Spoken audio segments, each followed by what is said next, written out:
E o fato, então, é que a insegurança alimentar foi aumentando a ponto, né, de hoje, o fato é que nós temos 58% da população em insegurança alimentar, quer dizer, muito pior do que 2004 nesse sentido.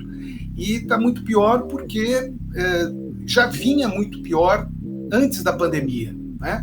E na pandemia, a gestão com relação aos programas, né, de distribuição de alimentos, exatamente por conta da desestruturação que já vinha, Programa Nacional de Alimentação Escolar e, naturalmente, do próprio auxílio emergencial, levaram a esse quadro que agora persiste, né?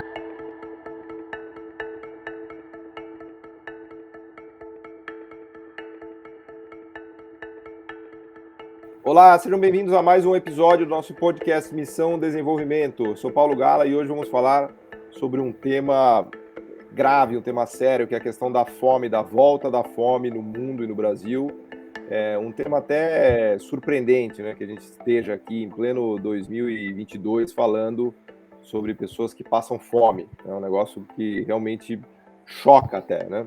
Para falar disso, a gente tem dois grandes conhecedores do tema aqui com a gente, o professor Renato Maluf e o professor Paulo Januzzi. Vou passar já a palavra para eles se apresentarem um pouquinho, falarem do que eles têm feito, das últimas pesquisas e trabalhos, e a gente já mergulha na discussão. Sejam muito, muito bem-vindos. Professor Renato, se você puder começar a abrir aqui os trabalhos, te agradeço. Seja bem-vindo. Muito obrigado, Paulo, pelo convite. É um prazer estar aqui junto com vocês, com o Januzzi, que eu conheço há algum tempo. Eu sou professor titular do programa de pós-graduação de Ciências Sociais em Agricultura, Desenvolvimento e Sociedade, do CPDA, da Federal Rural do Rio. Já em final de mandato, coordena a Rede Brasileira de Pesquisa em Soberania e Segurança Alimentar e Nutricional, a Rede Pensan. Participei do CONSEA, né? Muitos anos, fui presidente do CONSEA. Tenho um núcleo de pesquisa que lida com esse tema. E antigo militante desta questão, né, da soberania e da segurança alimentar e nutricional. Boa. Obrigado, professor. Paulo, conta um pouco para a gente o que você tem aprontado. Eu agradeço aqui o convite de vocês, aí, Paulo Gala, a gente sempre acompanha aí suas atividades, e o professor Renato Maluf também, que é uma honra aqui estar dividindo aqui essa discussão com ele, né? Alguém com quem eu encontrei, né, uns 10 anos atrás, nessas atividades de acompanhamento, né, dos programas de desenvolvimento social e segurança alimentar no Ministério do Desenvolvimento Social. Eu fui secretário nacional de avaliação do Ministério do Desenvolvimento Social e Combate à Fome no governo, os governos Dilma, né, de 2011 até maio de 2016. Depois voltei para a Escola Nacional de Ciências Estatísticas do IBGE, de onde eu sou professor, e venho atuando aí nos últimos 20 anos, né, com as estatísticas públicas, pobreza, mercado de trabalho, que é o campo em que eu atuo enquanto área de pesquisa e de ensino. Boa, legal. Eu acho que, para começar, a gente podia fazer um panorama, ainda que breve, né, de como está a situação de segurança alimentar no Brasil e no mundo. Eu sei que é um pedido meio, né, uma tarefa meio hercúlea aqui, resumir em alguns minutos, né, o panorama da questão da fome e da segurança alimentar no Brasil e no mundo, mas acho que, para começar pelo começo, né, para as pessoas que não conhecem, não entendem do assunto e que estão aqui justamente para aprender, acho que poderia ser uma entrada legal, né? Professor Renato, se você puder começar falando um pouquinho, começando talvez pelo mundo, depois a gente fala do Brasil, enfim, como se você fosse traçar um panorama hoje, como é que você colocaria esse panorama? Olha, começar pelo mundo implicaria a gente... Podemos ir de trás para frente, quer dizer que estamos vivendo um contexto agora de agravamento, né, da questão da segurança alimentar no mundo e, em particular, da fome. Por alguns motivos que são antigos, conhecidos, e alguns que são da conjuntura recente, como tem sido o caso de algumas repercussões desse conflito na Ucrânia, tendência dos preços internacionais, isto com base vamos dizer assim, numa conceituação mais convencional, segurança alimentar e nutricional, que guarda muita relação com disponibilidade, bem, preços, né? Digo isso porque a gente do Brasil teve uma construção conceitual um pouco diferenciada, né? Que obriga a tratar de outras dimensões. Não que ela esteja ausente, essas outras dimensões estejam ausentes do debate internacional, mas, de fato, a ênfase costuma ser dada à disponibilidade ou não de bens, numa visão de segurança alimentar mundial muito questionável, porque ela, primeiro, ela está assentada na organização de sistemas alimentares em âmbito global, muito fortemente dependente do comércio internacional, e sistemas esses que têm, nas grandes corporações internacionais, que talvez sejam os seus principais condutores, né, de como que essas tendências internacionais avançam, né, evoluem. E elas têm sido muito justamente criticadas, tanto por danos do ponto de vista ambiental, dessas cadeias de valor, né, da maneira como o sistema se organiza, do ponto de vista das consequências de um certo padrão de consumo. Isto é, não dá para separar a avaliação do quadro internacional das repercussões daquilo que a gente pode chamar de um modelo hegemônico, né, de organização da atividade de produção e digamos, de imposição de um certo padrão de consumo, né? Podemos depois voltar a isso, mas nós temos nas pesquisas nossas trabalhado com uma abordagem multiescalar dos sistemas alimentares, justamente como uma maneira de fazer a inter-relação entre os sistemas alimentares em distintas escalas. Então, você tem alguns aspectos que te permitem falar do sistema alimentar mundial, que é esses que eu estava abordando, que afetam, portanto, o acesso à alimentação e a condição de segurança alimentar, né, do mundo, com um recorte geopolítico muito forte, porque as repercussões não são iguais, em termos não apenas dos países, mas dos segmentos sociais dos vários países. Mas você tem sistemas alimentares de âmbito nacional, com algumas variáveis que te permitem falar de um sistema nacional, do ponto de vista da formação de preço doméstico, do ponto de vista da integração das regiões, dos fluxos, né, de produtos, especialmente em países com o perfil do Brasil, e você tem os sistemas que têm um âmbito mais local, territorial, por onde circulam produtos que revelam maior proximidade com biodiversidade, hábitos culturais, etc. E esses três patamares, níveis de sistema, eles se interagem de forma complementar e conflitiva, né? Eu comecei falando por aí porque é justamente onde o Brasil. Uma das entradas do Brasil nisso está exatamente na sua condição de ser um dos maiores produtores e exportadores de alimentos, sendo que a participação das cadeias de valor que tem origem no Brasil, nas quais o Brasil está inserido, são um dos pilares do sistema alimentar mundial. E não por acaso objeto de muita crítica, né, pelas repercussões desse modelo. E elas são sentidas tanto no âmbito internacional quanto nessas outras esferas, nacional e local, territorial.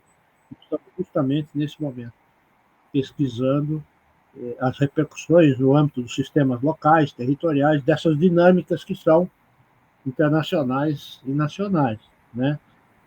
Então, nesse sentido, você tem problemas associados a uma concepção mais ampla de segurança alimentar e nutricional, fruto desta maneira de organizar o sistema sob hegemonia de corporações, muito dependente do fluxo de comércio internacional, que nunca foi fonte confiável de segurança alimentar, ainda que tenha um papel relevante, e, ao mesmo tempo, gerador de situações paradoxais como essa do Brasil, de ser um dos principais produtores e exportadores de alimentos no mundo e que não consegue alimentar sua população adequadamente. né? Você tem a combinação de ciclos favoráveis das chamadas commodities, o aumento da fome no país. É um paradoxo perfeitamente explicável, a gente certamente vai entrar mais nesse debate, mas, de todo modo, é importante de mencioná-lo, porque ele implica, digamos, contrapor a narrativa hegemônica, né? A narrativa dominante, por exemplo, do agronegócio brasileiro, que permanentemente, persistentemente se apresenta como garantidor da segurança alimentar mundial, que, como eu disse, é uma noção bastante questionável, e, ao mesmo tempo, um país onde a condição de insegurança alimentar aumentou. Vamos pedir para o Paulo começar a falar um pouquinho de Brasil e daí volto para você, Renato, para a gente mergulhar mais em Brasil. Pode ser, Paulo? Se quiser puxar um pouquinho desse raciocínio da estrutura mundial também que o professor Renato colocou, para daí mergulhar no Brasil, como você preferir. Tá certo. Então, ótimo. Então, eu vou trazer um pouco então, esses elementos, como é que isso refletiu, esse contexto todo que o professor Renato comentou, como é que isso se rebate em termos de Brasil, né? Se hoje nós temos um aumento muito significativo da insegurança alimentar e da pobreza monetária, né? Qualquer que seja, ou qualquer outro indicador social que a gente possa citar aqui, a gente tem uma piora significativa em várias dimensões, né? No que diz respeito especificamente à segurança alimentar, eu acho que aí o professor Renato pode complementar depois, por conta das pesquisas que a Rede Pensan desenvolveu nesses últimos 2 anos. Até se puder falar um minuto sobre essa rede, acho que é legal para as pessoas que não conhecem também, só o que significa o... Tá, eu acho que aí o professor poderia comentar, né, a Rede Pensan, né, que reúne, enfim, um conjunto aí de pesquisadores no campo da segurança alimentar, mas ele pode complementar, né, depois, e que teve um papel muito importante na formulação da escala brasileira de insegurança alimentar, para além de outras questões. Né, esse grupo de pesquisadores que hoje, né, compõe essa rede, mas o professor Renato pode comentar melhor sobre isso, mas o fato é que esses pesquisadores no campo da segurança alimentar se articularam no começo do governo Lula, no sentido, junto com o IBGE, no sentido de propor uma escala brasileira de insegurança alimentar que pudesse medir, né, esse fenômeno, esse construto, esse conceito de segurança e insegurança alimentar. E o fato é que nós tínhamos, né, em 2004, governo, né, começo do governo Lula, um questionamento importante com relação a se, de fato, havia pessoas no Brasil passando fome.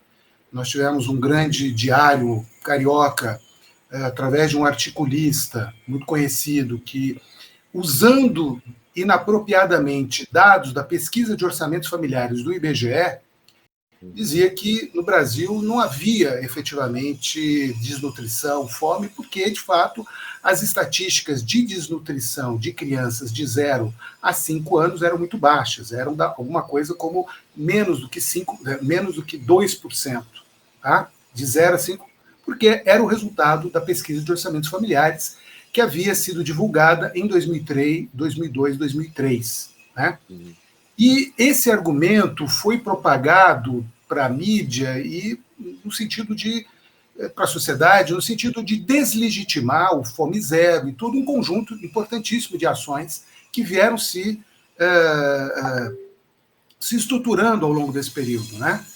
Em parte se valendo já de algumas experiências anteriores do próprio governo Fernando Henrique, mas muito apoiada também em movimentos sociais.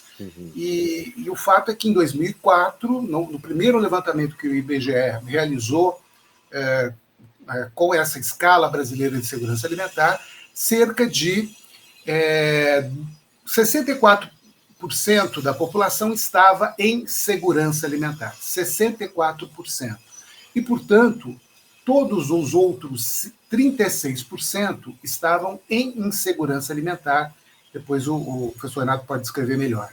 Bom, isso veio diminuindo em 2009, quando o IBGE de novo fez esse levantamento, e em 2013, quando replicou e atingiu o menor patamar, né? de insegurança alimentar. E depois... Você lembra de cabeça quanto foi o índice do menor patamar? Eu tenho aqui. O valor, olha, ele caiu. Eu vou falar do número geral, né? Uhum. Ele caiu de 65%, quer dizer, a insegurança caiu de 36%, 36%, tá? Para 31% em 2009 e depois para 23% em 2013, tá?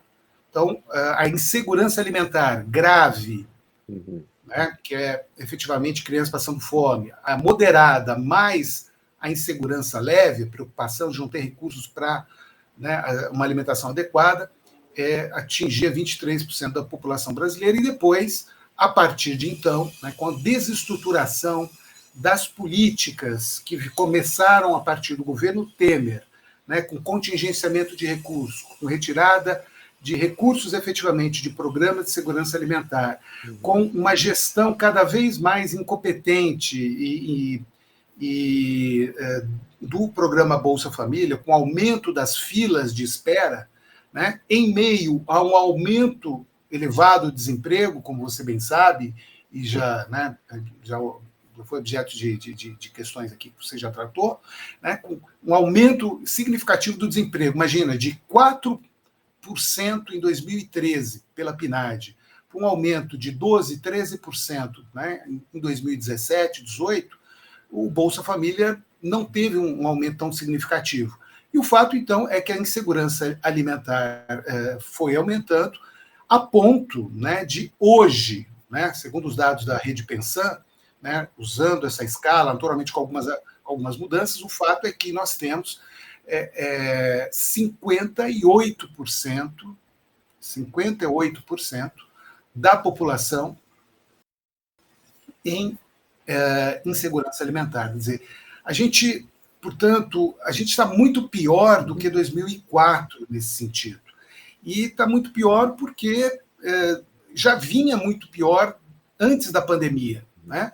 E na pandemia, a gestão, né, muito pouco consistente, né, do governo Bolsonaro com relação aos programas, né, de distribuição de alimentos, exatamente por conta da desestruturação que já vinha, Programa Nacional de Alimentação Escolar e, naturalmente, do próprio auxílio emergencial, levaram a esse quadro que agora persiste, né? Tá certo? E não fosse a oposição, de fato, propor, inclusive, um auxílio emergencial com um valor mais significativo, né? Enfim, a pobreza e a fome seria muito maior. Isso inclusive, de antes da pandemia. A pandemia acabou agravando uma situação, mas que já era bastante problemática, né? Claro. Antes da pandemia, em 2018, o IBGE fez, na pesquisa de orçamentos familiares, né, ele incorporou, isso foi uma coisa importante, né? Sabe, Paulo, que eu não sei se a gente vai ter tempo para isso, mas a gente já viveu os 20 anos gloriosos das políticas públicas brasileiras, sendo condescendente. Começa em 94, porque nós tivemos o primeiro governo negacionista de direitos, que foi o governo Collor, né? Então, tivemos de 94 até 2014, vamos dizer assim, os anos gloriosos aí das políticas públicas no Brasil. E esse período foi um período de muita produção estatística, de muita inovação do ponto de vista da produção das estatísticas públicas, tá? E a escala foi no bojo disso, tanto que o IBGE incorporou isso na pesquisa de orçamentos familiares de 2018. Então, em 2018, a gente voltou ao patamar, vamos dizer assim, de 2004, tá? Quer dizer, então as coisas, às vésperas da pandemia, o Brasil já tinha voltado 10, 15 anos do ponto de vista do combate à fome. Aí veio a pandemia, nós voltamos realmente para os anos 90, né? Nós estamos 20, 25 anos, né, em termos de estatísticas de pobreza, né, e de insegurança alimentar, embora não tenhamos as estatísticas, né, do passado. Por conta disso, a desestruturação, né, de programas que tinham foco, tinham gestão, tinham competência, tinham articulação lá na ponta, inclusive, não é só a desestruturação né? Eu queria voltar daqui a pouco nos programas, Paulo. Eu queria que a gente mergulhasse um pouco nos programas, mas antes disso, ouvir um pouco também esse panorama do professor Renato, inclusive se ele puder falar da rede, pensando, Falo, também sim. seria Falo importante. com o maior prazer, porque, afinal, a rede foi um dos produtos do nosso saudoso CONSEA, do Conselho Nacional de Segurança Alimentar Nutricional, que esse sujeito que ocupa a presidência da República fechou no primeiro ato do seu mandato. Um conjunto de pesquisadores e pesquisadoras que integravam o conselho decidiram se reunir e a coisa foi evoluindo, e a partir de 2012 começamos a realizar encontros nacionais, até chegar na formalização da rede. Ela começou em 2012, mas ela foi formalizada em 2018, com registro em cartório. O nome da rede e o significado? É a Rede Brasileira de Pesquisa em Soberania e Segurança Alimentar e Nutricional. Rede Pensan. Essa é uma construção nossa aqui do Brasil, que é de reunir essas duas referências, soberania e segurança alimentar e nutricional, que, junto com a conceituação de segurança alimentar que a gente consagrou em lei, na lei orgânica, dá à construção brasileira um caráter muito diferenciado em relação a usos que se tem por aí, inclusive com repercussões no tema dos indicadores. Então, os colegas que participam da rede, alguns deles são responsáveis pela validação no Brasil da escala brasileira de insegurança alimentar, e depois se converteram em apoiadores do IBGE, quando o IBGE incorporou a escala entre os seus indicadores. Não é? A escala ela tem origem no que se chama de método de Cornell, e ela é utilizada regularmente pelo Departamento de Agricultura dos Estados Unidos. E ela é uma medida de percepção, não é um indicador antropométrico, como normalmente se media desnutrição. Né? Ela mede a percepção do respondente, normalmente o responsável pelo domicílio, sobre a condição de sua família nos 3 meses anteriores à coleta da informação. E o resultado da escala, ele pode dar, o Paulo um pouco antecipou, vou só dar um detalhe, a escala, ela determina que a família pode estar em segurança alimentar ou em insegurança alimentar em 3 graus. A insegurança leve é quando a família teve o seu padrão alimentar comprometido do ponto de vista da qualidade.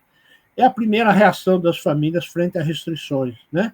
No acesso aos alimentos, é comprometer a qualidade das suas refeições. A insegurança alimentar moderada, o comprometimento já é também da quantidade. Então, as famílias passam a comer menos do que comeriam se tivesse recurso para isso. E, por fim, como o Paulo comentou, insegurança alimentar grave significa que ao menos um indivíduo, integrante desse domicílio, passou fome nos últimos 3 meses.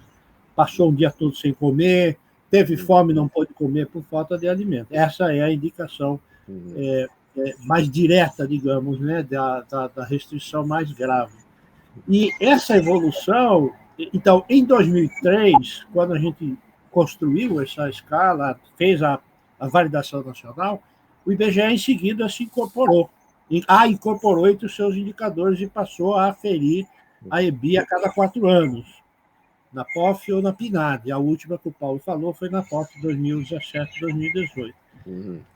O que para nós foi uma conquista enorme. Aliás, o Paulo acho que acompanhou parte disso. Uma coisa que o CONSEA fez, que é muito importante, foi um trabalho sistemático em termos de indicadores, reunindo todas as instituições brasileiras que geram dados, IBGE, IPEA, ministérios, né?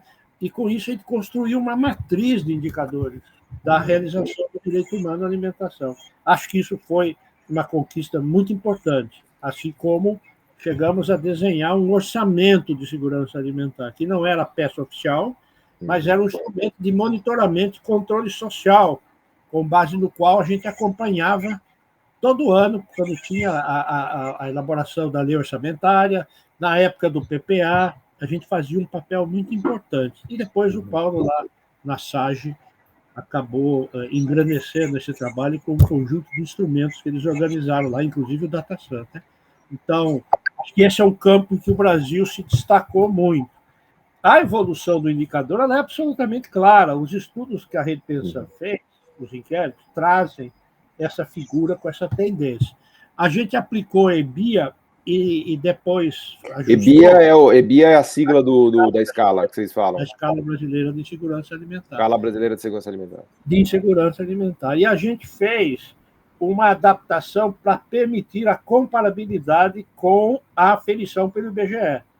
Então, os 2 inquéritos que a rede fez, um foi coletando dados em dezembro de 2020, e o segundo, os dados foram coletados entre novembro e início de abril de 2022. Essa extensão do período de coleta se deve ao fato de que a gente conseguiu um apoio. Esses 2 inquéritos foram feitos com recursos vindos de ONGs, principalmente, né, fundações. E no segundo, a gente conseguiu um aporte maior de recursos que permitiu a gente ampliar a amostra. A amostra do primeiro inquérito, de 2020, foram 2.100 entrevistas. Esse de agora, 2022, foram 12.600 entrevistas. Então, a gente ampliou muito. Boa. A amostra. O Vox Populi que fez, a pesquisa de campo, dos 2 casos. A gente está agora trabalhando em suplementos, porque desta vez nós vamos poder desagregar a análise a nível de Estado. O primeiro inquérito não permitia. A gente só podia analisar Brasil e grandes regiões. Agora está saindo, daqui a 2 semanas, o suplemento da análise de Estado.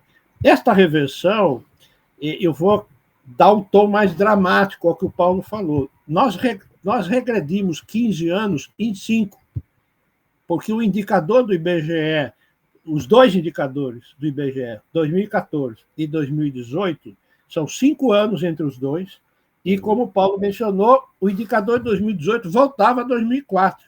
Então, isso é um tema, uma questão, além da dramaticidade, muito interessante de política pública. Como é que você consegue, em apenas 5 anos, desconstruir o que se levou 15 para fazer, ou quase 15, né? Foi muito rápido.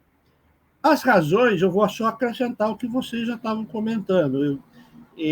Primeiro, você tem uma crise econômica que começa a se desenhar pouco antes de 2015. Aí tem aí uma controvérsia entre os economistas, né? Um pouco para diagnosticar. Mas é bastante evidente que você tem um início, não apenas de desaceleração do crescimento, é de crescimento do desemprego, né? Que começa ali entre 2015 e 2016.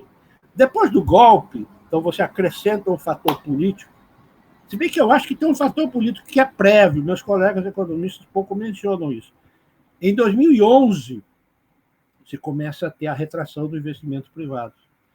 E a maneira como eu leio isso, um pouco influenciado pelos aspectos políticos do ciclo econômico do Kalecki, é que a iniciativa privada já estava reagindo a um período de pelo menos uns 4 anos em que a gente esteve muito perto do pleno emprego. E todas as categorias trabalhadores, pelo levantamento do IBGE, todas estavam tendo ganhos reais nas negociações. E o Kalecki já tinha ensinado isso nos anos 30. Né? O capital não gosta de períodos muito longos de crescimento intenso em pleno emprego, porque isso compromete a disciplina na fábrica. A minha avaliação, sem ter ido olhar os dados em detalhe, mas como eu estou falando com o BNDES, é bom comentar, minha avaliação é que aí tem, sim, um componente político de ciclo econômico, além dos desajustes na política econômica que podemos falar a respeito. O fato é que de 2015, 2016 em diante, o desemprego cresce. Ao lado do desemprego, uma coisa muito importante que vocês que lidam com o mercado de trabalho sabem, é a precarização do trabalho. Nós chegamos aqui a 41% de trabalho informal. Trabalho informal é um nome chique e asséptico para falar de trabalho precário, mal remunerado, incerto, temporário, não é? E sucessivos ataques a direitos sociais. Interrompemos a valorização do salário mínimo, que durante todo o período Lula cresceu 4 vezes em termos reais, e vocês sabem disso. O salário mínimo tem um papel fundamental na determinação de vários rendimentos, inclusive da Previdência, dos benefícios da Seguridade Social. Então, precarização do trabalho, interrupção da valorização do salário mínimo, desemprego crescente, e, junto com isso, a retração em vários programas que o Paulo mencionou, de apoio à agricultura familiar, água no semiárido. Eu queria até já passar. Você pode concluir, mas eu queria passar daqui a pouco para o Paulo para a gente falar dos programas mais especificamente. Mas conclui eu quero concluir com uma frase só. Porque eu estou construindo um contexto que para falar dos determinantes econômicos e políticos desta reversão de ciclo, desse ciclo virtuoso que estávamos falando. Esta reversão é anterior à pandemia. O que a pandemia fez foi agravar o que já estava em curso. E aí a gente pode discutir como que isso aconteceu. Não foi só porque agravaram as coisas. A pandemia causou efeito no mundo todo. No nosso caso, causou efeitos ainda maiores pela irresponsabilidade com que esse governo lidou com a pandemia. Né? Já se sabe que morreu mais gente do que seria esperado frente a uma pandemia grave, só para dar um exemplo. E, por último, o Paulo lembrou bem, eles adotaram um programa de transferência de renda um pouco a contragosto. Né? Era para ser lá uma transferência de 200, o Congresso pressionou, propôs 500 e esse cidadão disse que era 600 para se auto-atribuir. Agora, Paulo lida com políticas sociais, os dois Paulos, né? Não há transferência de renda que dê conta de um ambiente adverso como esse. Você pode. Eu sou absoluto defensor de transferência de renda, mas o Bolsa Família, por mais relevante tenha sido, ele sozinho não explica. Não explica. Se você não considerar o emprego, salário mínimo e formalização de relações das domésticas, etc., você não vai entender. Só com Bolsa Família, não tem Bolsa de Prata. O inverso também é verdadeiro. Num contexto adverso, você pode injetar quantas transferências de renda você quiser. Não dá conta. A nossa pesquisa mostrou, outros estudos já tinham mostrado, uma das primeiras destinações da renda recebida pelas famílias mais vulneráveis é pagar a dívida anterior. Da onde vem essa dívida? Essas dívidas? O endividamento vem da precariedade da condição deles. Então, os efeitos esperados da transferência de renda são muito... Perdão, os efeitos efetivos, né, da transferência de renda estão muito aquém do esperado. A nossa pesquisa mostrou, essa segunda pesquisa, a gente conseguiu perguntar a condição de insegurança alimentar de quem acessou o Auxílio Brasil e de quem não acessou é muito parecida. Eles se declaram com a mesma condição de insegurança, mesmo tendo acessado a transferência de renda. Isso quer dizer o quê? Isso quer dizer que a transferência de renda, num contexto adverso dele, seu impacto é muito menor do que, por exemplo, Bolsa Família num contexto de de desemprego baixo. Exatamente. Boa. Desculpa por ter alongado. Não, fantástico, fantástico. Eu queria falar um pouquinho mais especificamente dos programas, Paulo, aproveitando a sua experiência como gestor público, de quem estava lá no olho do furacão, por assim dizer, né? Se a gente puder explorar um pouco do que funcionou melhor, do que não funcionou tão bem, e depois do que foi cortado, pensando inclusive num cenário de reconstrução, né, num cenário em que seja possível retomar parte dessas políticas, né? Qual é a avaliação que você faria com toda a experiência que você tem de vida nisso, né? Acho que um outro dado complementar importante, né, que a gente usa no Brasil para acompanhar a fome, a insegurança alimentar, são os indicadores de pobreza monetária. Né?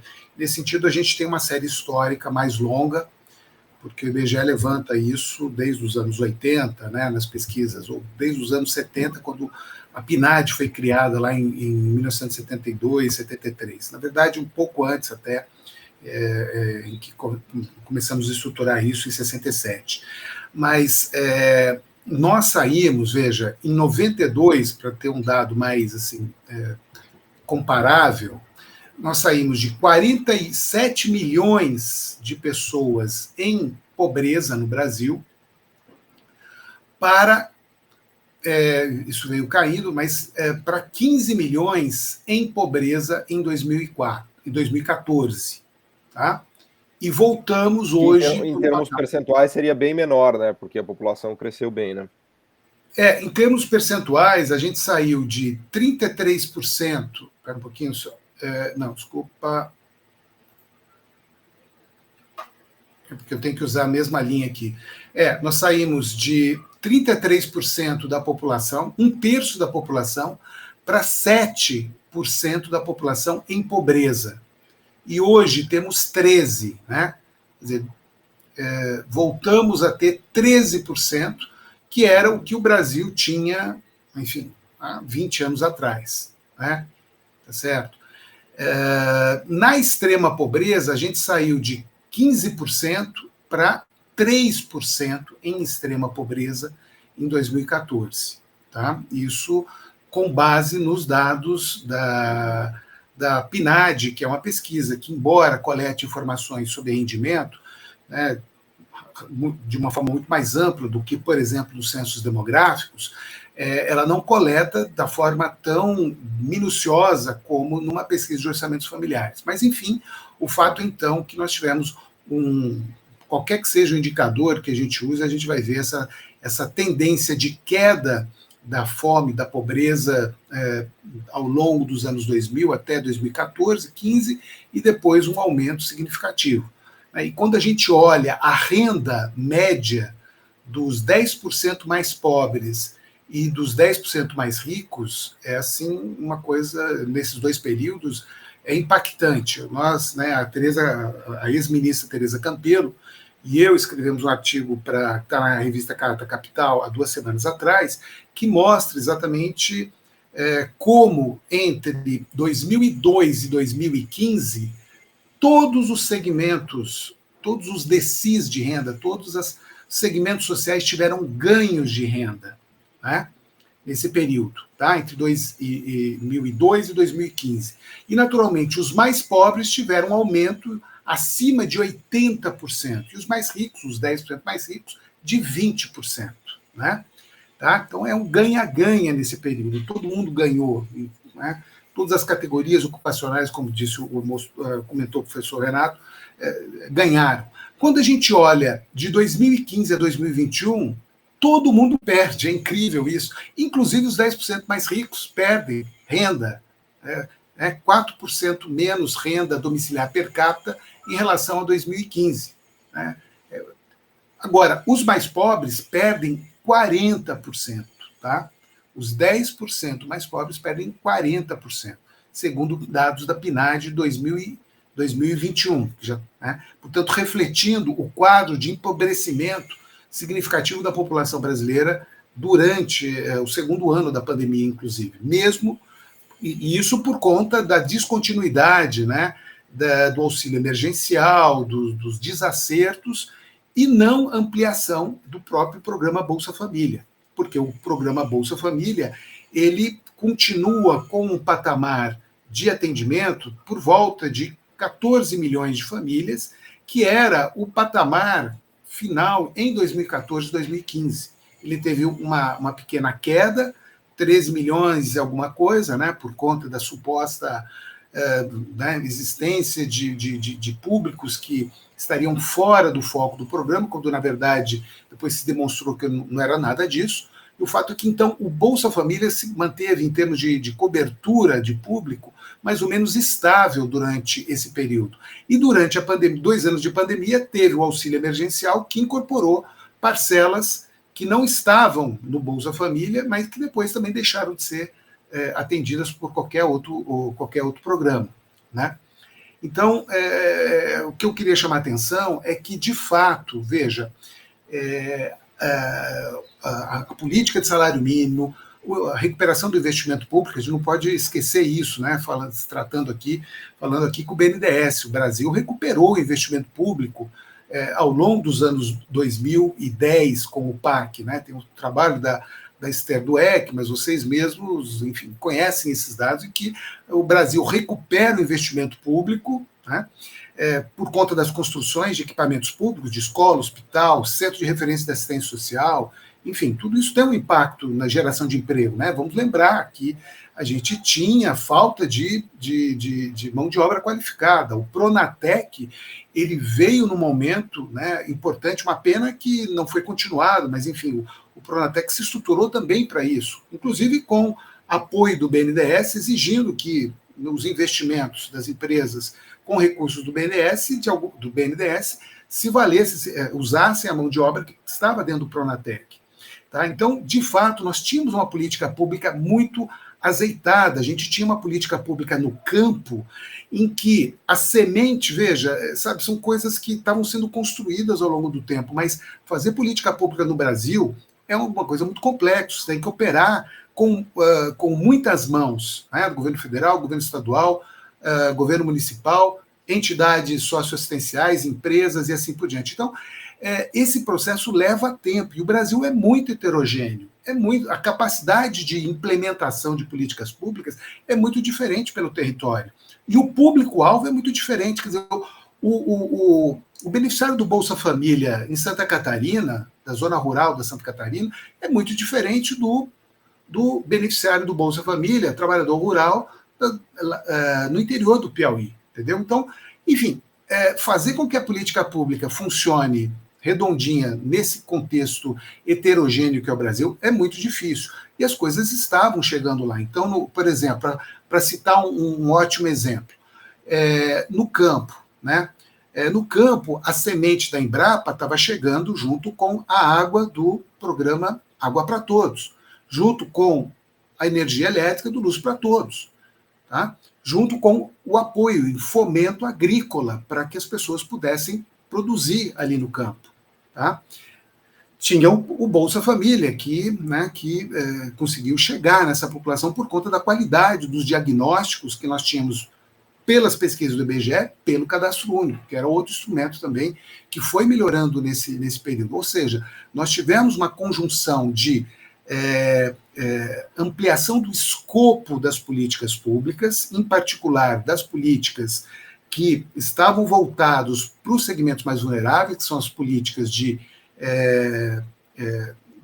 transferência de renda para essa população, tá?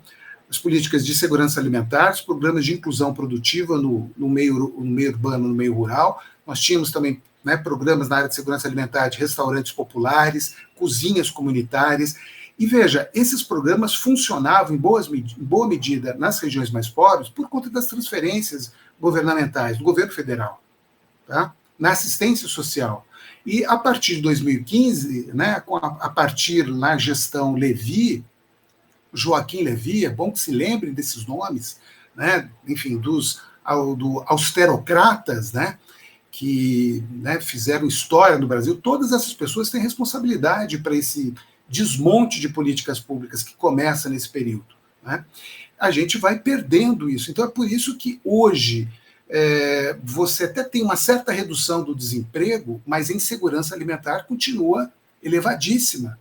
Você teve a reforma trabalhista, você teve reforma previdenciária, você teve mecanismos de restrição a acesso ao BPC, benefício de prestação continuada, você não teve ampliação do Bolsa Família, você teve uma desorganização lá na ponta das equipes, né, da assistência social, entendeu? Isso tudo a gente vê pelas estatísticas, assim, do IBGE, mas se a gente for olhar as estatísticas de capacidade de gestão, a gente vai chegar a essa constatação, a gente vai ver orçamento diminuindo, a gente vai ver as equipes lá na ponta também diminuindo e desarticuladas. Porque também, Paulo, tem que lembrar que essa suposta reforma administrativa de diminuição de ministérios, isso, na verdade, não teve economia do ponto de vista financeiro, do orçamento, alguma coisa que talvez você possa saber melhor do que eu, mas, segundo indicações que eu tenho, é mínima e, na verdade, ela teve uma desarticulação muito grande em várias políticas públicas que eram operadas. Então, o Brasil quilombola se perdeu. As políticas, né, de assistência estudantil, né, que garantiam que o cotista pudesse permanecer na universidade, também passaram a não ter o valor reajustado, a ponto de nós termos, inclusive, uma regressão do número de negros nas universidades a partir de 2019. Né? Enfim, como disse o professor Renato, não é o Bolsa Família que explica esse movimento, seja da pobreza, seja da diminuição da fome. É o conjunto é o conjunto de políticas públicas, inclusive as transferências não monetárias em serviços. Né? a gente fica, né, esses indicadores que a gente trabalha no Brasil de renda são importantes, mas eles eles não captam todo o investimento público na estruturação e apoio, né, dos serviços em saúde, dos serviços em educação, nas universidades, nos restaurantes populares, tá certo? Quer dizer, se a gente fosse monetarizar todo né, essas transferências, a desigualdade nos anos Lula-Dilma teria diminuído de forma muito mais significativa. Vai ter um trabalho, um livro agora, que vai estar sendo lançado nas próximas semanas, organizado pelo Fernando Matos, que é da UF, Federal Fluminense, pelo João Halak, que é gestor do IBGE, e o Fernando Geiger, do IPEA, em que o tema é desigualdade. E lá vai ter exatamente esse tipo de discussão, mostrando que se a gente realmente incorporar, né, numa análise dos anos Lula-Dilma, para não só os indicadores, né, enfim, as tendências favoráveis ao mercado de trabalho, investimento público, transferência de renda, correção do salário mínimo, etc., mas também incorporar o que foi feito em termos de serviços, a desigualdade o bem-estar melhorou muito mais do que a gente está vendo, né? Ou piorou muito mais agora, na verdade, né? E piorou muito mais por conta disso. Não só o mercado de trabalho, né? Piorou muito, como as políticas, né, de proteção social que estavam sendo estruturadas foram desarticuladas. Essa agora é o momento do podcast que começa a me dar agonia, porque a gente já está meio estourado no tempo aqui, a gente não chegou nem na metade dos temas que a gente queria discutir, mas eu queria falar um pouquinho de futuro, assim, pensando em reconstrução, em retomada de políticas que já deram certo, se a gente pudesse encaminhar aqui para uma conclusão, tanto do Renato quanto do Paulo, olhando para frente, pensando numa reconstrução, né? Quais são as prioridades que a gente deveria ter? Quais são os passos que a gente deveria tomar à luz de tudo que a gente já fez e do que a gente sabe que dá certo? Enfim, quase que se vocês tivessem uma carta branca, assim, quais são as propostas? O que a gente precisa fazer para já, olhando para a reconstrução e olhando para o futuro? Eu começaria dizendo que uma pré-condição é o reconhecimento do problema. Infelizmente, ou infelizmente, porque afinal, por uma má razão, acho que essas questões que estamos tratando, elas ganharam relevância no debate público, por más razões.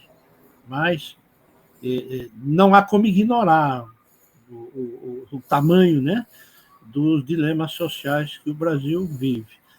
Um dos méritos dos dois inquéritos, nós decidimos fazer o inquérito porque sabíamos que o IBGE não iria fazer em tão pouco tempo, que o IBGE tem uma periodicidade de 4 anos. Aliás, é parte das reivindicações da rede que o IBGE tem total possibilidade de fazer isso, desenvolva um indicador mais frequente, regular e frequente. O USDA lá dos Estados Unidos faz isso anualmente. Né? Não tem por que o IBGE não fazer, é possível. Sobra competência do IBGE para fazer, né? Falta, obviamente, apoio político. Então, o reconhecimento do problema é uma pré-condição. E acho que um dos méritos do nosso estudo é que os dois inquéritos eles deram números e rosto ao tema da fome, que já estava na pauta. Então, a gente agora escuta de todos os lados o número de 33 milhões de famintos. Isso sai dos inquéritos e, aliás, é muito interessante, né? A gente está falando de mazelas do país num contexto adverso e ninguém questiona a consistência do inquérito, o que nos deixa muito satisfeitos. Dizer, bom, não deve ter faltado gente que foi lá escarafunchar problemas metodológicos, e até agora não vi nenhuma crítica quanto à consistência. E ao dar rosto, o nosso inquérito disse assim: a fome tem cor, gênero, idade, geração, né, e local de residência. Isto me leva a dizer o seguinte, acompanhando o que disse o Paulo, eu tenho uma premissa que eu adoto em tudo que faço. Não há nenhum tema relevante do Brasil que possa ser abordado sem considerar desigualdades. Nenhum, em qualquer campo que você queira, da economia, do social, da cultura, da política. E acho que a gente, mais uma vez, estamos assistindo as desigualdades voltarem a ocupar o espaço de debate público. Isso que o Paulo acabou de mencionar, do livro que vai sair, os vários estudos que a gente tem visto, mostram que, assim como estamos ganhando mais consciência em relação à fome e à insegurança alimentar, é sobre as desigualdades, né? Como que é possível enxergar um futuro? A gente está se debruçando muito sobre isso, sabe? Nós temos um coletivo que se chama Conferência Nacional Popular e Autônoma. Quando eles fecharam o Conceia e interromperam a realização de conferência, a sociedade civil decidiu se organizar para fazer a sua própria. E só não aconteceu presencialmente por causa do isolamento, né, da pandemia. Mas a gente tem tido uma mobilização muito grande, né, a partir da conferência. E também a rede está se debruçando sobre isso, o Fórum Brasileiro, né, a Cátedra José de Castro, onde está a Tereza. Então, como lidar com as coisas? Eu acho que o desafio, da maneira como eu vejo, Paulo, eu só acompanhei os gestores, nunca fui um gestor propriamente dito. Mas como é que eu enxergo o desafio? Não tem como desconsiderar que nós temos uma urgência. E a urgência é enfrentar a questão da fome. Mesmo que eu tenha dito todo o tempo, e o Paulo tenha concordado, que não tem bala de prata, não tem instrumento único, tem um conjunto. E conjunto de programas você não reconstrói assim, num estalar de dedos. Então, aí tem um desafio. O primeiro desafio é tirar essa gente que ocupa o governo federal. Não tem a menor possibilidade de pensar nada de consistente saindo daí. Supondo que a gente consiga, a partir do ano que vem, ter um governo sensível a essas questões, disposto a incorporar, a primeira questão é como é que você lida com essa urgência, né? Um presidente tem que responder a isso, um governo tem que responder a isso, né? Só que como a gente sabe que não é um instrumento isolado, precisa de alguma maneira uma combinação entre o que as pessoas às vezes dizem do emergencial e do estruturante, né? Como é que você combina essas duas coisas, né? É claro que, partindo desse diagnóstico de que os determinantes da fome e da insegurança alimentar vão além de questões agrícolas, de produtivismo, etc., então, essa combinação teria que ser medidas imediatas de enfrentamento de carências absolutas, junto com iniciativas que provoquem o mais rápido possível a recuperação do emprego e da remuneração, né? Por isso que essa discussão de PIB, de produto, já sabemos que há muito tempo existe uma desconexão entre PIB e emprego. Isso, né, já faz tempo que se sabe. Então, ficar centrando o crescimento do produto tem que ser crescimento do produto que gere emprego, e emprego de qualidade. Essa que é a questão. Então, eu diria assim que o futuro o futuro imediato é uma combinação da emergência com o início da reconstrução de uma dinâmica mais virtuosa. E, no médio prazo, a gente recompondo o que foi destruído nesse país. O próximo governo, esperando que este não continue, vai se defrontar com um país destroçado, do ponto de vista institucional, do ponto de vista da dinâmica, até do convívio, né? Essa reconstrução, ela não deve ser a mera recomposição do passado, mas eu tenho a opinião que, no nosso campo específico, a experiência brasileira não está esgotada. Então, há sim algo de recomposição do passado, ainda que não seja exatamente nos mesmos termos. Então, recompor um Conselho Nacional intersetorial na Presidência da República que monitore programas, que contribua para a integração entre eles é uma condição, né? Recompor o que tínhamos lá no antigo MDS, uma Câmara Interministerial como órgão de governo que integre as ações ministeriais, também. Isso suficiente? Talvez não. Talvez a gente precise revisar um pouco algo do que fizemos e que fizemos, eu digo assim, eu sou da sociedade civil, mas estava lá, né, co-participando. Então, foi, de fato, uma construção conjunta, né? O que tem a questão, me leva à questão da participação social. Não acredito em soluções tecnocráticas, centralizadas. Não, fez parte. Olha, o êxito da experiência brasileira tem, do meu ponto de vista, dois requisitos. Primeiro, a prioridade política conferida ao tema. E isso tem que dizer com todas as letras. Foi mérito do presidente Lula. Ele fez isso no início e, a partir daí, a Constituição seguiu. E a segunda condição foi a competência com que a sociedade civil ela ocupou os espaços abertos. Muito do que nós estamos falando aqui foi construção desse diálogo governo-sociedade. Não foi solução saída da cabeça de... O famoso PAA, a mais importante criação de uma visão intersetorial foi criado no Conselho. Partiu dali. O 1 milhão de cisternas rurais, um programa notável. O que é esse PAA que você falou? O Programa de Aquisição de Alimentos da Agricultura Familiar foi criado em 2003 a partir de uma proposição do Conselho que juntava duas pontas. Criar mercado para agricultores vulnerabilizados, assentados, reforma agrária, etc. E favorecer o acesso à alimentação para populações pobres. Este modelo, que rompia com a 8666, com essa visão falsa, né, do tratamento igual, etc., abriu as portas para uma modificação ainda mais ampla na alimentação escolar, que foi a obrigatoriedade da alimentação escolar comprar 30% dos alimentos da agricultura local. Né? Nós estamos falando de o maior programa de alimentação escolar gratuito do mundo. São 46 milhões de refeições. Não é pouca coisa. Então, para resumir, para interromper, que eu já estou falando muito, uma combinação do enfrentamento da emergência com a reconstrução de instrumentos que recoloquem uma dinâmica virtuosa de geração de emprego, retomada de direitos, e no caso específico nosso, uma retomada da construção anterior, revisando, sem dúvida nenhuma, algumas questões que tenham ficado falhas, mas eu acho que a experiência não está esgotada, não. Boa. Fantástico. Paulo, suas palavras conclusivas aqui, olhando para o futuro, para a gente terminar com uma visão mais otimista e esperançosa, espero eu.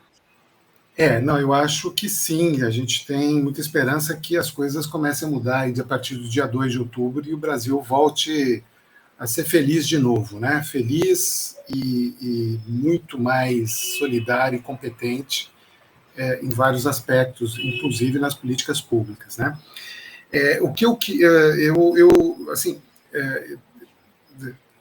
Eu acho que as propostas mais concretas e emergenciais, na qual o professor Renato comentou, estão dentro do conjunto de diretrizes que têm sido discutidos na plataforma do presidente Lula, né, o candidato Lula, e na Fundação Perseu Abramo está detalhando uma série de questões em várias frentes, na área de segurança alimentar, desenvolvimento social, saúde, educação, e que vão gradativamente ficando mais explicitadas ao longo aí dos próximos 2-3 meses nos debates. Né?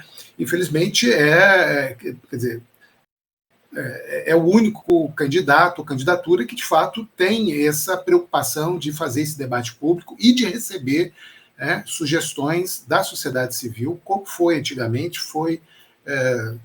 ao longo do governo Lula, né? E, portanto, esse conjunto de iniciativas que está emergindo tem a ver com as experiências e o legado anterior e com um conjunto de reflexões que está sendo trazido também pela sociedade brasileira, a sociedade civil e muito mais gente nesse sentido. Eu só queria, acho que, destacar 2 pontos importantes que têm a ver com o papel dos servidores públicos, das universidades públicas, do BNDES, enfim, de todos aqueles que, de alguma forma, estão envolvidos, preocupados com políticas públicas. Né? Importante chamar a atenção que o estado do bem-estar social ele foi construído ao longo dos 100 anos nos países desenvolvidos. Né? França, Alemanha, você tinha um gasto do PIB da ordem de menos de 10% do PIB no final do século XIX, e ele chegou nos anos 80 a 45% do PIB nos países europeus. Né? Um pouco mais em alguns, um pouco menos em outros.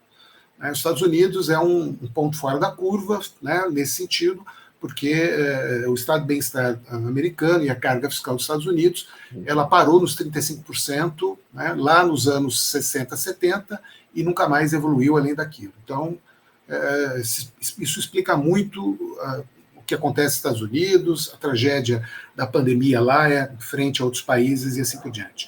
Veja, Portugal entrou, né, e por que eu estou citando Portugal? Porque Portugal era uma ditadura até os anos 70 e foi a queda do Salazar que fez com que Portugal e a Espanha, a queda do Franco, entrasse nessa trajetória civilizatória, e Portugal hoje tem uma carga fiscal de país, né, com um sistema de bem-estar desenvolvido, 42%. Tá? O Brasil entrou ainda mais tarde nessa trajetória. O Brasil não teve 100 anos, como a França, para constituir suas políticas públicas, nem 40 anos, como Portugal, para constituir suas políticas públicas. O Brasil teve 20 anos, né? 94 a 2014. Não foi nem né? A Constituição deu as bases. E com uma renda per capita bem menor também, né?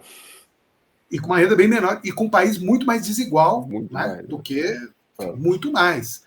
E com um padrão de coesão social muito menor do que a Europa, né? Enfim, saída da guerra. Né? Então, isso explica muita coisa. Eu estou querendo chamar a atenção disso, por quê? Porque o Brasil, ele, no final do governo Fernando Henrique, tinha uma carga fiscal da ordem de 33%, e assim se manteve nos governos Lula e Dilma. É que o PIB cresceu muito mais, né? Então teve mais recursos para investimento e para políticas públicas, políticas sociais e tudo. Mas foi uma carga fiscal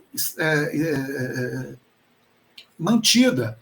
E o próprio Fundo Monetário Internacional projetou que a carga fiscal do Brasil cairia, e caiu para 30% por conta do teto. 30%, quer dizer, por que eu estou chamando a atenção disso? Porque, assim, essa é uma discussão inexorável, porque a gente não vai conseguir produzir mais com menos. Então, essa trava, né, fiscal, ela precisa ser rediscutida, porque é absolutamente fundamental para qualquer projeto civilizatório. Né? Então, vamos olhar para a Europa. E eu acho que a gente precisa, enquanto articulista, como você, Paulo, com o professor Renato na universidade, no Conceia e nos círculos, a gente dentro do IBGE, etc., chamar a atenção, trazer, né, enfim, essa discussão que lá fora, essa crítica ao liberalismo e que já está, vamos dizer assim, muito clara e superada lá fora, e que no Brasil não se consegue fazer, né? Tá certo? A gente precisa mostrar e convencer, inclusive, os próprios servidores públicos disso, né? Quer dizer, não é possível no Brasil você ter servidor público inimigo do Estado. Não é possível isso, entendeu? Quer dizer, servidor público, né, nessa perspectiva austerocrata que o professor Renato colocou. Enfim, então eu acho que é uma discussão de futuro, é uma discussão de realmente da sociedade brasileira pensar para onde a gente quer ir. A gente quer ser os Estados Unidos, né, com uma carga fiscal, não é nem Estados Unidos, porque a carga fiscal dos Estados Unidos é 35% do PIB, e o Brasil está 30%, reduziu. Tá? É padrão México. É o México que é o nosso horizonte? Ou é Portugal? Tá certo? Então, eu acho que essa é uma discussão estruturante. É um projeto de futuro que, no fundo, ao fim e ao cabo, a gente vai ter que traçar, e os recursos para isso vão ter que vir de algum lugar.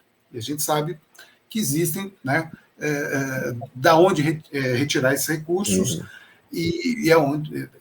E a outra questão é vencer esses desafios da implementação de políticas públicas que estavam, de alguma forma, nesses 20 anos, sendo superados, tá certo? Quer dizer, fazer política pública no Brasil num território tão desigual, com capacidade de gestão tão desigual, precisa, né, atuar nos 6 pontos críticos. O professor Renato falou da participação social. Tá aí. Esse é um nó crítico, né? Quer dizer, um dos elementos que explica realmente como é que a gente conseguiu desenvolver programas cisternas, o PAA, né? Tá certo? E uma série de outras inovações tem a ver exatamente com as ideias que fluem de baixo para cima, né? Bottom-up, implementação de bottom-up, tá certo? Isso foi absolutamente fundamental. Segundo outro fator é aprimoramento da gestão via recursos humanos a retomada de concurso público. Imagino, no BNDES, no IPEA, nas universidades federais, a gente vai precisar recuperar, enfim, né, esse monte de cabeça muito boa que se aposentou. A gente vai precisar recompor, porque não tem como a gente implementar políticas públicas sem gente competente nesse sentido. Não é trazendo militar que vai melhorar, na verdade a gente viu que piorou muito, certo? Terceiro fator é, de fato, recompor orçamentos, né, que já era, não vou insistir nessa questão. O quarto ponto, articulação federativa. Né? A gente precisa recompor o diálogo entre governo federal, estadual, municipal. Quer dizer, a gente conseguiu, de alguma forma, de uma forma republicana, fazer esses diálogos, né, em que as políticas públicas precisam operar, né, com vários atores trabalhando no mesmo sentido. A gente perdeu esse diálogo, essa capacidade político-relacional que a gente tinha nas políticas públicas. Tá? Por fim, a gente tem que trabalhar, né, na recuperação do escopo dos programas, dos serviços, com qualidade e assim por diante. Enfim, o que eu estou querendo colocar, Paulo, é que o esforço de reconstituição não é simples. Né? A gente sabe que a gente, nesses 20 anos, fez muita coisa e tinha que fazer, né? Porque os governos, né, de agenda popular, social, têm curto fôlego no Brasil, esse é o histórico, não é isso? Getúlio Vargas, JK, enfim, Jango, governo Lula-Dilma, é isso. Então, né, o que você tem, você implementa. E nesses 20 anos, particularmente nos anos Lula-Dilma, a gente estruturou muita coisa e muita coisa fragmentada, tá certo? Né, em que cada ministério, cada programa, às vezes, competia entre si. Recursos, né, agentes operadores lá, e não dá mais para ser assim. A gente precisa, de fato, trabalhar em matrizes mais articuladas. Então, o esforço de redesenho é um esforço difícil, né? Porque a gente tem que convencer a sociedade brasileira de que a gente precisa ter um projeto de país, né, mais solidário e desenvolvido. É Portugal a referência ou o México? Segundo, se é Portugal, olha, a gente vai ter que, né, trabalhar nos próximos 4, 5 anos para colocar as coisas no lugar, porque realmente o desmonte, do ponto de vista institucional, foi muito maior do que a gente possa pensar. Eu digo pelo lado mais específico da produção e da transparência das informações estatísticas, né, que era um esforço, um hercúleo de produzir, de disponibilizar, e a gente viu, né, como isso foi muito maltratado nesse período. A ponto disso, né, um censo demográfico está sendo colocado em campo, e a gente faz toda a aposta e toda a torcida para que dê certo, mas com recursos talvez insuficientes para o desafio que é fazer o levantamento na pós-pandemia no Brasil, muito mais fragmentado do que estava anteriormente. Boa, fantástico, fantástico. Renato Maluf, Paulo Januzzi, obrigado por essa aula incrível que vocês nos deram aqui. Tenho certeza que todo mundo que assistiu, que ouviu aqui, adorou. Pena a gente não ter mais tempo, porque é um tema fascinante, né? E extremamente relevante, gravíssimo, né? Mas acho que fica dada a mensagem aqui. Agradeço de coração a presença de vocês com essa aula magna que vocês deram aqui pra gente sobre esse tema. Muito obrigado, Renato, Paulo. O podcast Missão Desenvolvimento é uma realização da AFB-NDS, Associação de Funcionários do BNDES, que vai ao ar semanalmente em todas as plataformas digitais. O programa tem direção de Felipe Peçanha, produção de Tatiana Gurgel e edição de Pedro Rocha. Para saber mais, acesse nosso site www.missãodesenvolvimento.com.